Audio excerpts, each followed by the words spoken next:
The Conjuring is based on a genuine story. The movie, however, is not based on the House of Darkness, House of Light trilogy. Instead, it is based on the case records kept by Ed and Lorraine Warren. Family members were preyed upon, tossed from their beds, and kissed by ghosts in the dead of night. By a witch's ghost, to be exact. So now, let's explore how the real-life basis for The Conjuring is even creepier than the film. The farmhouse served as home to the genuine Perron family for almost 10 years.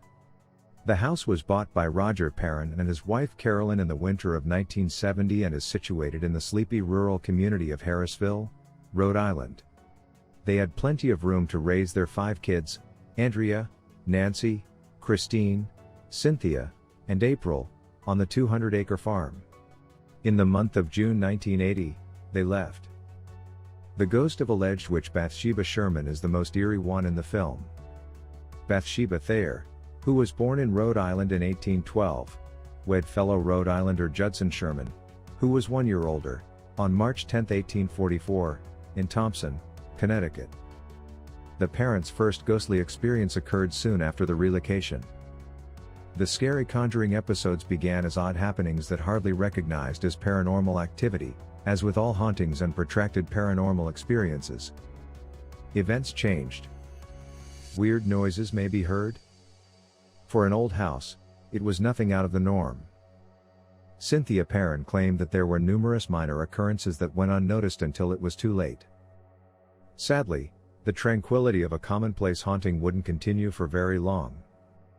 The Perron children believed that the majority of the ghosts that had entered their home at the beginning of the haunting were benign, if not benevolent. The original entities, according to the children, even occasionally served as babysitters. Both Cynthia and Andrea Perron remember the ghost who tucked them in. They even remember the way she smelled. According to Cynthia, when they first moved into the house, for the first 2 months, there was a ghost woman that came and kissed her every night on the forehead. At first, she thought it was her mother, but something was off. As her sister Andrea put it, Mom smelled like ivory soap. And this spirit smelled like flowers and fruit. It didn't take long for other evil elements to start infiltrating their small portion of a slightly eerie heaven. The Perron sisters assert that ethereal beings attacked them in the barn. Then, one night, several voices could be heard. They started addressing them about the bodies hidden within their walls. Andrea reports that one night, her sister Cindy joined her in bed to break the terrible news that had been brought by an unidentified voice. Cindy claims that the ghosts informed her that there are 7 dead soldiers interred in the wall. The girls were dealing with something that was trying to contact them from the afterlife when another chain of occurrences started that hinted at the terror to come. The scent of rotting flesh, according to the rumor, would wake everyone up at 5:15 in the morning and force them out of bed one by one. Andrea alleges that the girls were tormented by a male ghost around this time, though she will not provide any specifics about how he tormented them. Let's just say that the house had a pretty terrible masculine energy. Even though the entire Perron family experienced paranormal activity while residing in the house, Carolyn Perron, the matriarch of the family, appears to have had the strongest psychic abilities. When a gray-clad woman suddenly came next to her bed, threatening to drive her away with death and gloom, the woman was moaning. The eldest daughter, Andrea Perron, later said that the ghost believed herself to be the mistress of the house and despised my mother's competition for it. The Perrons assert that innocuous poltergeist activity preceded Bathsheba Thayer's assaults. A force seemed to be pressing, poking, and prodding them. But later, things became worse. The Perrons thought Thayer desired for them to depart. Pretty clear. Do you recall the get out phrase? They believe Thayer tortured Carolyn in an effort to acquire what she wanted. The Perrons said that Thayer inhabiting Carolyn's body was what they turned to when physically torturing Carolyn failed to terrify them. That seems like a wise course of action. Thayer was able to severely injure the mother and her family while in possession of Carolyn, leaving the latter feeling emotionally and physically worn out. One of the most peculiar aspects of this tale is how a family acquaintance by the name of Barbara attended the Warrens' presentation before informing the family about the couple. The parents contacted Ed and Lorraine Warren after Carolyn supposedly became possessed by Thayer's ghost.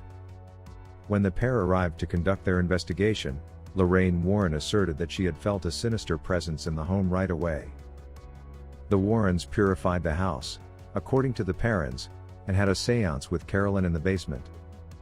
Sadly, the seance went horribly wrong and made matters considerably worse.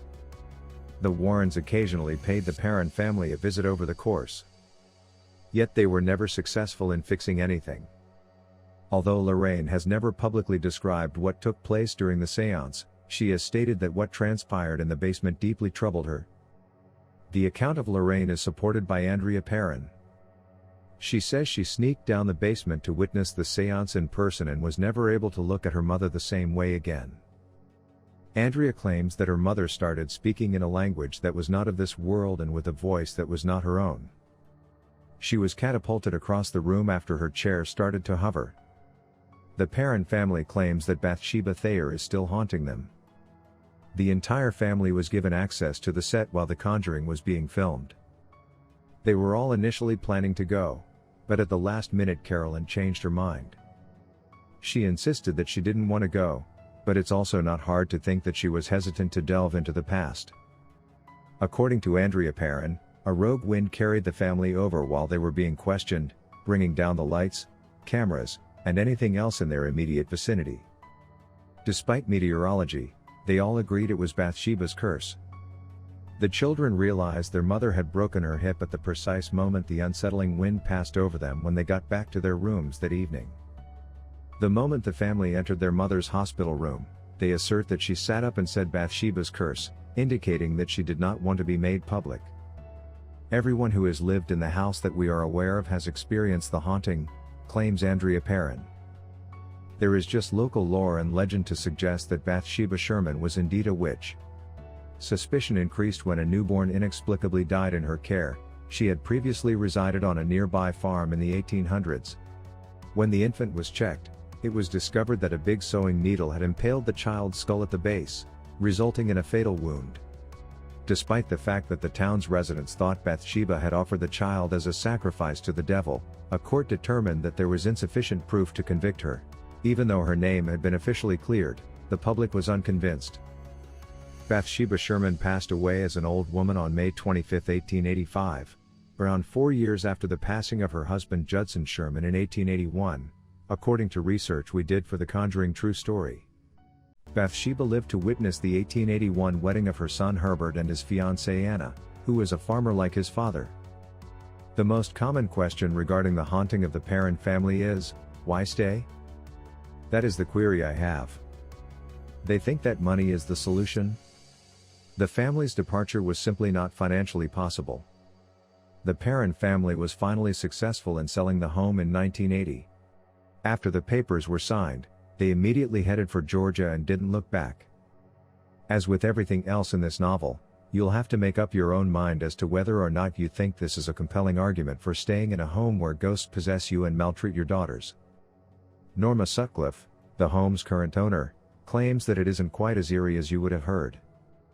Sutcliffe only asserts to have observed and heard footsteps while no one is home, conversations taking place in other rooms, and an odd blue light circling a space. After the publication of The Conjuring, Sutcliffe attempted to refute the Perrin family's account because she was annoyed by all the attention being focused on her house. What do you think that happened? Thanks for watching. And don't forget to subscribe for more disturbing videos. Stay safe.